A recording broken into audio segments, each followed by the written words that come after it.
Pepeljuga. U velebnom domu s ocem je živjela ljubazna i predivna djevojčica.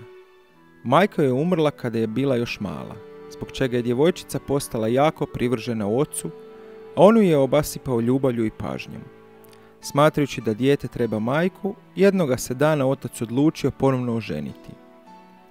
Za mladenku je odabrao plemkinju koja je već imala 2 kćeri.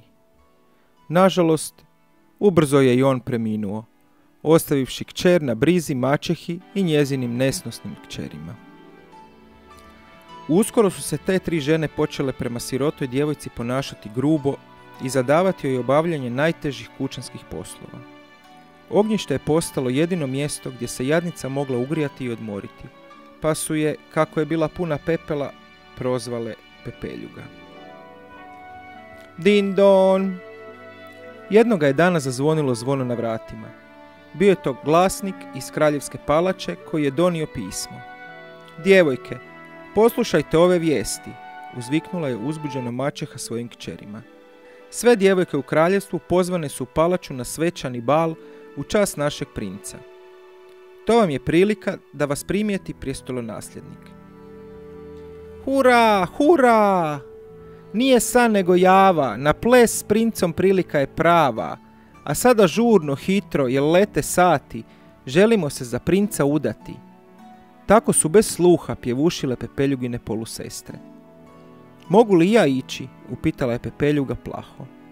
Ti, nemoj me nasmijavati, odgovorio je maćeha. Bolje ti je da se prihvatiš posla, hajde brzo, brzo.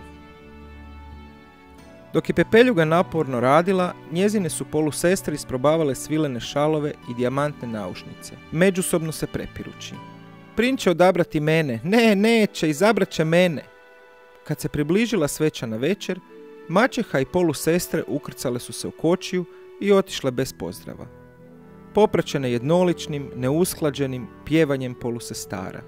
Hura, hura, nije san nego java, na ples s princom prilika je prava, a sad žurno, hitro jer lete sati, želimo se za princa udati. Iz palače je s povjetarcem dopirala lijepa glazba, a Pepeljuga je, osjećajući se potpuno beznadno, u suzama pobjegla u vrt. Dok je jecala, pred njom se pojavila čarobna svjetlost, koja je odjednom poprimila oblik dražesne starice. O, draga moja, ne očajavaj, tiho je rekla starija dama. Moraš se spremiti za bal. Tko ste vi? Začuđeno je upitala djevojka. Zar me ne prepoznaješ? Ja sam tvoja vilinska kuma. Vila je počela mahati svojim čarobnim štapićem. Pepeljugini bijedni dronjci iznenada su se pretvorili u blistavu haljinu za bal sa staklenim cipelicama, dijamantnom ogrlicom i drugim ukrasima. Zatim je vilinska kuma svojim štapićem dotaknula veliku tikvu i pretvorila je u raskošnu kočiju, a potom i skupinu miševa u zapregu gracioznih bijelih konja koji su vukli kočiju. Pepeljuga se bez oklijevanja popela u kočiju. Idi, dušo, i lijepo se zabavi, ali zapamti, u ponoć će čarolija prestati djelovati, upozorila ju je vilinska kuma.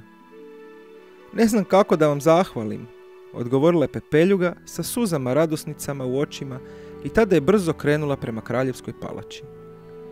Pepeljugin ulazak u veliku dvoranu za bal izazvao je popriličnu pomutnju. Tko li ova prekrasna djevojka?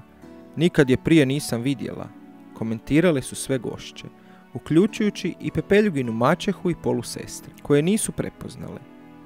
Što se tiče princa, on je, zasljepljen njezinom ljepotom, prišao Pepeljugi i zamolio ju za prvi ples.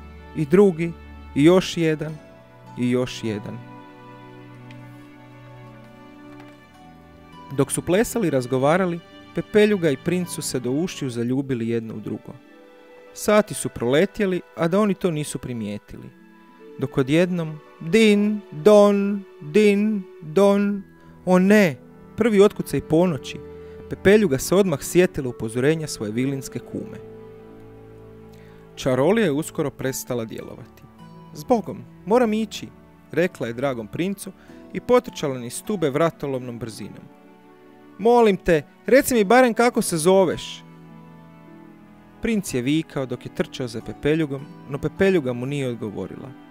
U ovakvoj mahnitoj jurnjavi Pepeljugi je s noge skliznula jedna staklena cipelica.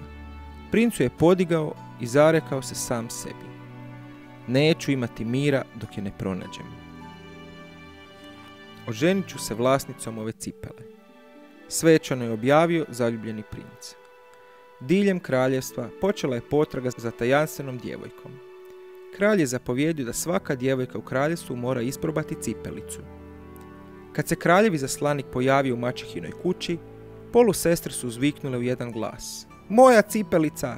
No tada, povuci, potegni, savi, zakrivi, nije bilo načina ugurati njihova golema stopala u cipelicu. Kad je izaslanik već bio na odlasku, krajičkom oka primijetio je Pepeljugu kako stoji sa strane i rekao: Dođite, mlada damo, i vi morate probati cipelicu. O ne, gospodine, ona je samo služavka, ispalila je maćeha.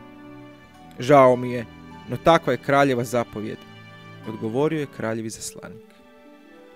Kako li su se svi začudili kada je Pepeljugina noga skliznula u cipelicu koja je pristajala kao da je za nju bila istvorena, što je doista i bila. Nije moguće, povikale su zapanjene polusestre, pozelenivši od zavisti. No, nisu mogle učiniti ništa da spriječe kraljeva izaslanika u njegovoj namjeri da Pepeljugu odvede u kraljevsku palaču. On je Pepeljugu odveo u kraljevsku palaču gdje je dočekao njezin princ. Ljubljena moja, hoćeš li se udati za mene? Upitao je mladić Pepeljugu čim ju je ugledao. Naravno da hoću, moj prinče, hoću svim srcem, odgovorila je Pepeljuga ozareno.